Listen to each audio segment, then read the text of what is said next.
Welcome to Tessera, a podcast by Tesseros. Here we're crafting life with tools and purpose. Through real stories, thoughtful tech, and practical strategies, we help you master the craftsmanship of your digital and everyday world. If you're looking for a clear place to start learning how to use AI, whether for work, home, or curiosity, this is your guide.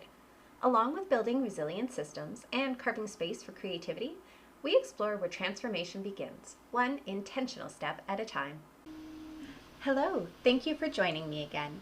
This week we're talking AI-assisted purchasing, space visualization, Minecraft support, and help with different technology platforms. So we'll start off with personal as we did last week.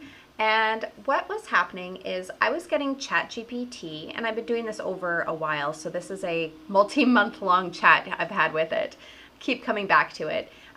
But I was looking for a phone that would meet our needs and budget. So I wanted wireless charging, a decent battery, and a decent camera was nice, but not necessary.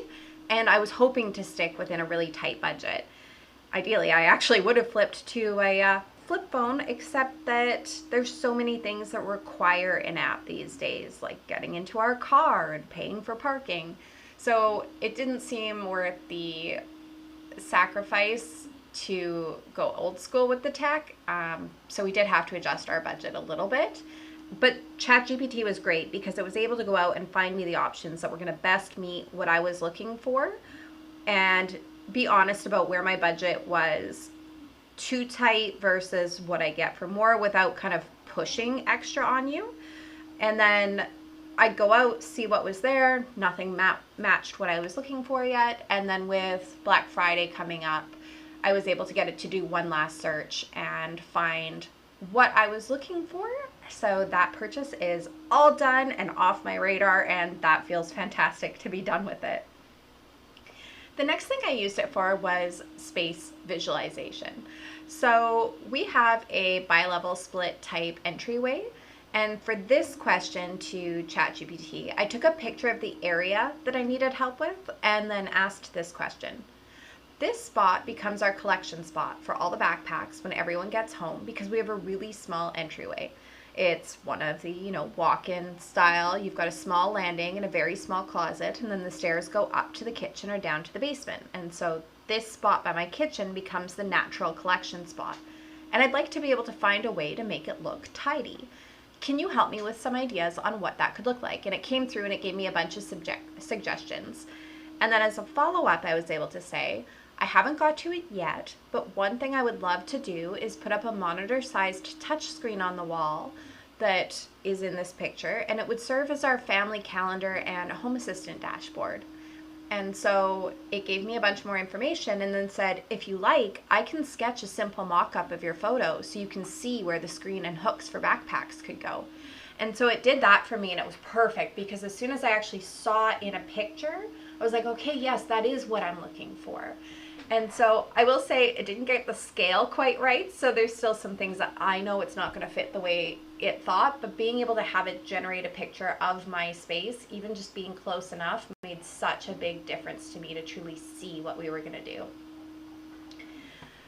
Minecraft, my goodness, Minecraft has so much tech support in our house. I have my own project folder in the paid version of ChatGPT that is just for gaming, and I have it memorized that we play Minecraft on the computer Java version, and the kids have all sorts of mods that they like to do through CurseForge.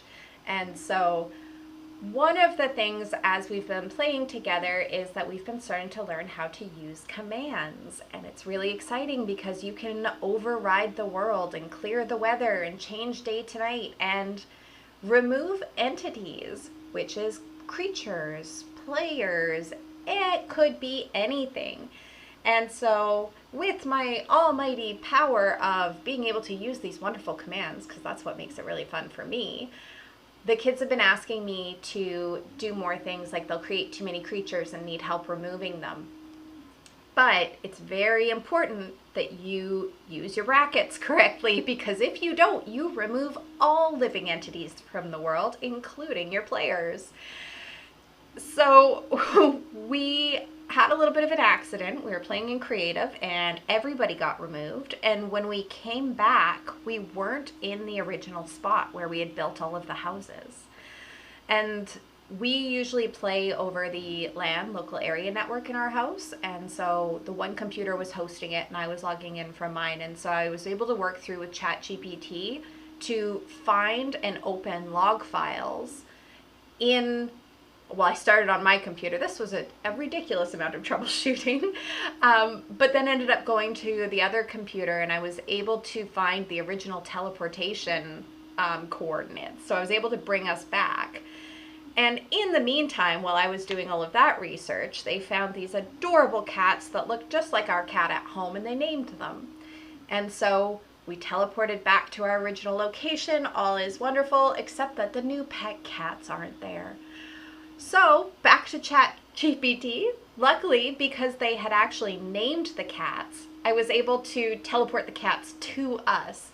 So that was really cool and super helpful. Of course, I probably wouldn't have caused the problem if I didn't have the tool at hand, but I also learned how to read the logs and that we have them, and we had a lot of fun with it. For work this week, one of the things that I was working on was updating my website.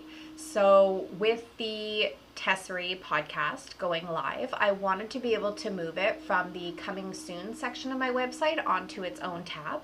And I'm currently using Payhip. So I worked with both ChatGPT and Gemini on this for both adjusting the wording as I set this up, but also with the technical, because I wasn't quite sure how I wanted to lay it out, what the best way to set the page style would be in the platform that I have available.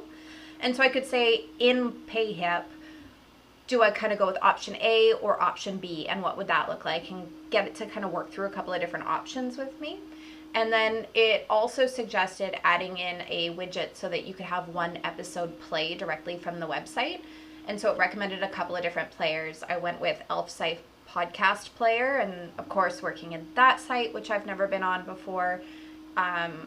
Had a few questions about how to do things, where to go, and so I was able to just take screenshots and bring them over and go, okay, this is what I've got so far. How do I get to the next set of settings to do what I want to do? So that was phenomenally helpful. That saved me hours of setup, being able to just ask quick questions along the way, especially for things that it's going to be a set it and forget it. It's not information that I really feel like I need to learn. I just needed to know how to do it this time. The next thing that I got its help with was in Zoho Mail. So when we set up our business account, we have our old email addresses from when we originally started the company, but as part of the rebranding and relaunch moving over into Tesseros, we also have new email addresses.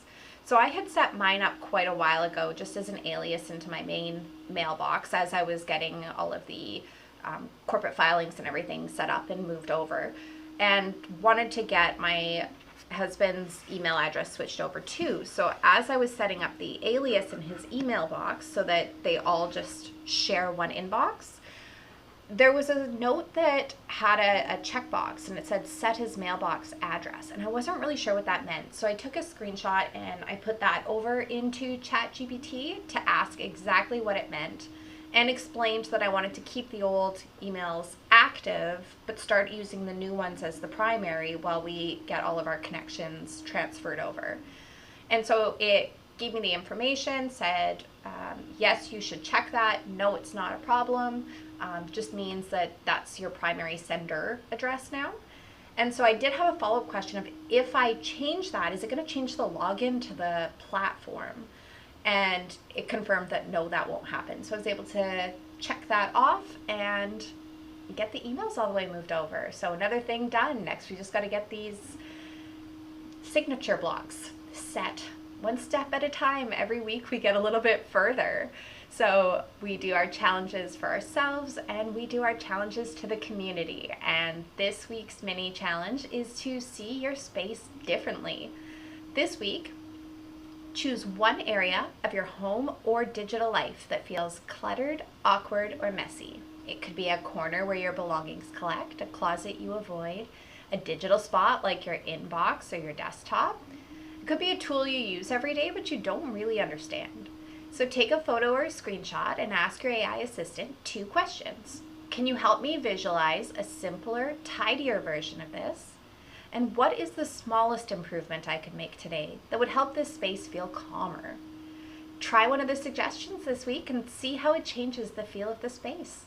And until next time, keep placing the pieces that matter. Thanks for listening to Tessera. If this episode sparked an idea or helped you forge a new path, we'd love to hear it. Tessera is built by community.